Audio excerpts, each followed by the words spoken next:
Forget about Jeff Bezos and the royal family of Dubai. The richest person to have ever lived is someone you've probably never even heard of.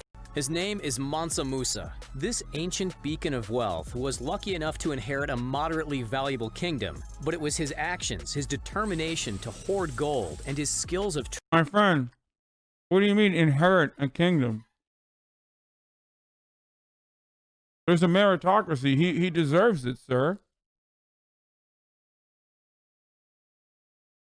Sir, he deserves that kingdom. He worked 7 gorillion times harder than everyone else to hoard all of that gold. You understand? Just like Jeff Bezos. Trade and expansion, which morphed his kingdom, and in turn himself, into a true symbol of elitism. Following his reign, Mansa Musa left behind a legacy of opulence. Now, nearly a millennium later, others have stuffed their treasure chests, yet no modern man comes close to the former wealth of this long-gone ruler. Let's dive into this ancient kingdom then, shall we? Mansa Musa was often known by an alternate title, Musa I of Mali. Put 2 and 2 together, and his kingdom was, yep, Mali. The great Musa looked over the empire from 1312 to 1337. So about 25 years. In our modern world, Mali is the 8th largest country in Africa, with a population of just under 20 million people. But 700 years ago, it looked unrecognizably different. In the Musa era, Mali was utterly enormous. It spanned across what we know today as Senegal, the Gambia, Guinea, Nigeria, Chad, Mauritania, and Burkina Faso. Oh, and the modern nation of Mali too, of course. This meant that at the time, Mansa Musa's empire was geographically one of the largest in the world. If you had tried to walk from one end to the other, it's reported that you would have been on your feet for an entire year. Told you it was big. The empire itself lasted hundreds of years, from 1235 to 1670. But it was the efforts of Mansa Musa in his short reign that truly etched this centuries-old civilization into the history books. But why exactly is that the case? What separated Mansa Musa's leaders from that of the other rulers which came before and after?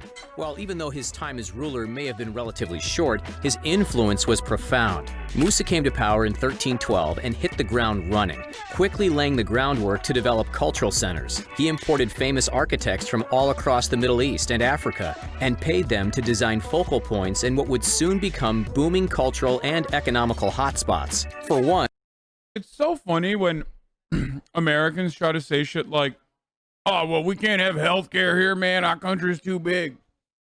And it's like, motherfucker, your little baby bitch empire has been around for like 200 years. Okay? And the geographical location that it is over, like that it reigns over, is nothing in comparison to some of these other old-ass empires that have been around for hundreds of years, whether it be the Ottoman Empire or whether it be this. Like, these dudes are like, Americans fucked it up in less than, you know, in barely 200 years, dude.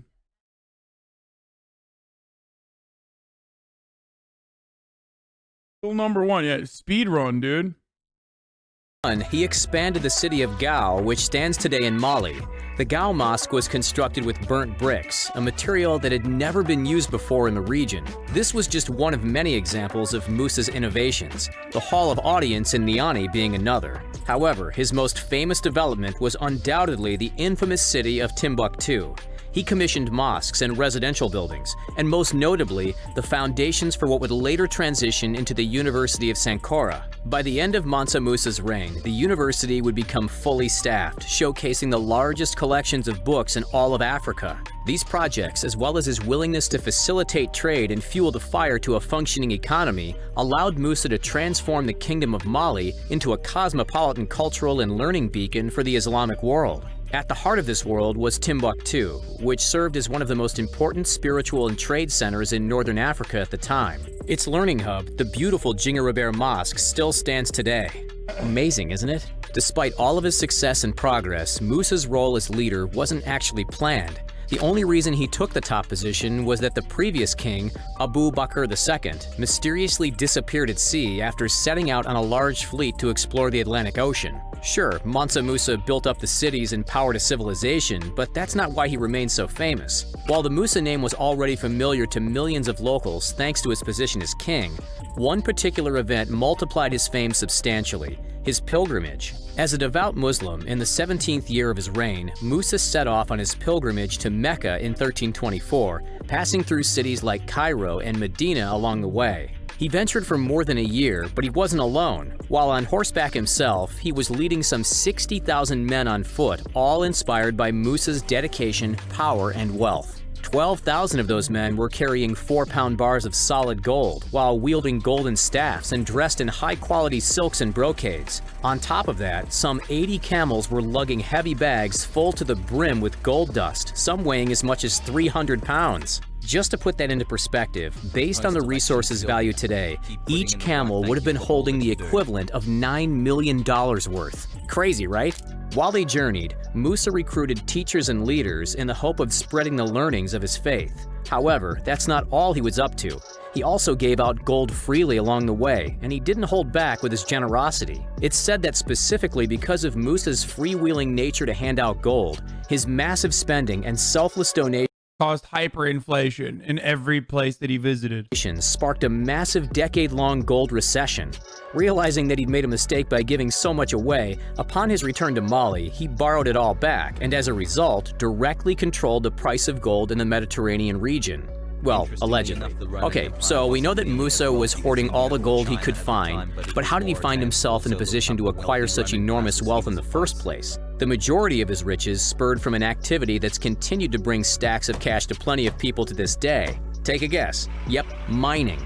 The Mali kingdom was booming with significant salt and gold deposits, and who reaped the rewards of those resources? Musa, of course. Not only did he trade and spend the gold, but in true elite fashion, he even wore it. Besides the mining revenue back then, the sale of elephant ivory was also a major source of income for him. How much exactly are we talking? Well, we don't have an exact dollar figure, however historians have come to a rather narrowed conclusion, and it's a lot of money. Ready for this? Boasting a caravan of gold-carrying camels and undisputed power, Mansa Musa's net worth has been valued by modern-day scholars to be up to $415 billion. Yes, billion with a B, nearly $500 billion. That's more than the irony here is, and someone just pointed out in the chat too, is that Muslim men are not allowed to wear gold. Like, it's supposed to be, you can wear silver, but not gold.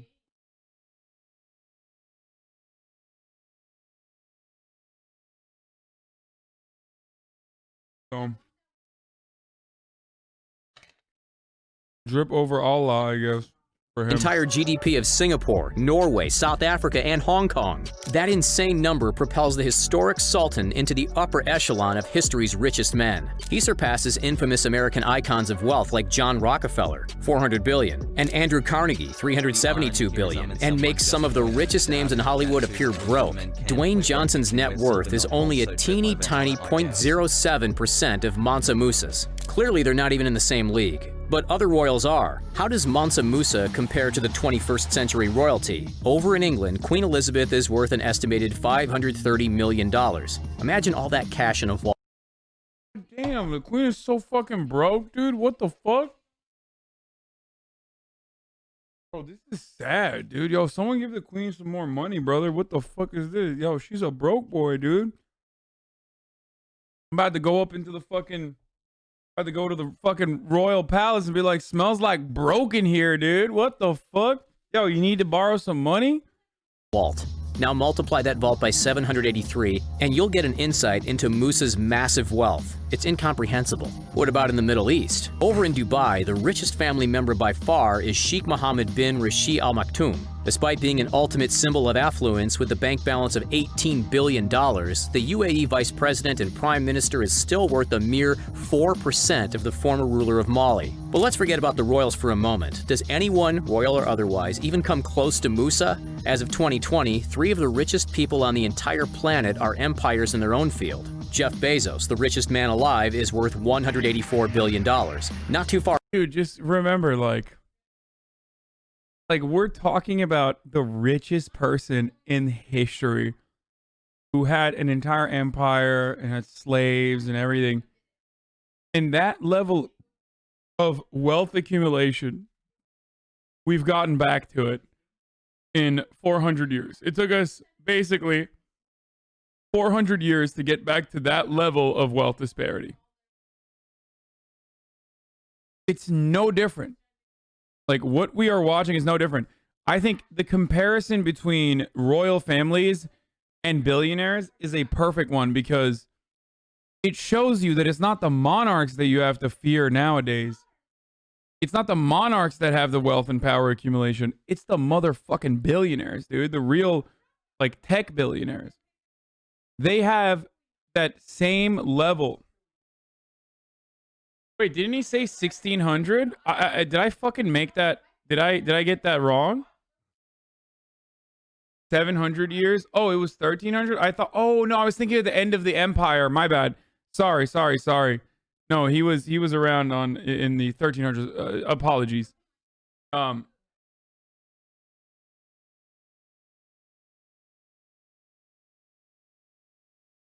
Yeah, I was thinking of the Mali Kingdom, like the end of Mali Kingdom, rather than when Mansa Musa lived. How much does the Vatican have? Surely it's more than the Queen? Probably.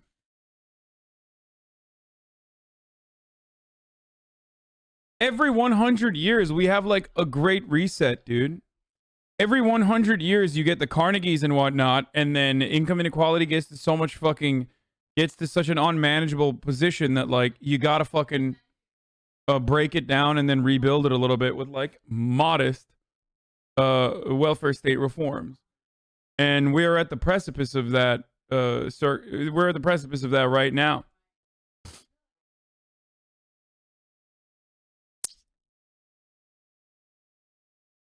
Far away is Bill Gates with 119 billion. Then there's the infamous Elon Musk, who with Tesla under his wing is now worth 92 billion. 184 plus 119 plus 92 is 395. Wow, so there you have it. Even if we combine the entire wealth of 3 of the wealthiest people on the face of the earth, their amalgamated pile of cash still doesn't stack up to that of the former ruler of Mali. Despite passing away not too long after returning from his pilgrimage, Mansa Musa's legacy lived on for centuries. His administrative talents to create a network of trade, innovate with architecture, and embrace education paved the way for the civilization to prosper. Of course, nothing will be remembered as much as his reputation for being a man of incomprehensible wealth, a man who'd throw around gold like it was nothing more than sand. Do you think anyone will ever be worth more? Let us know in the comments down below. Don't forget to like this video, subscribe to The Rich,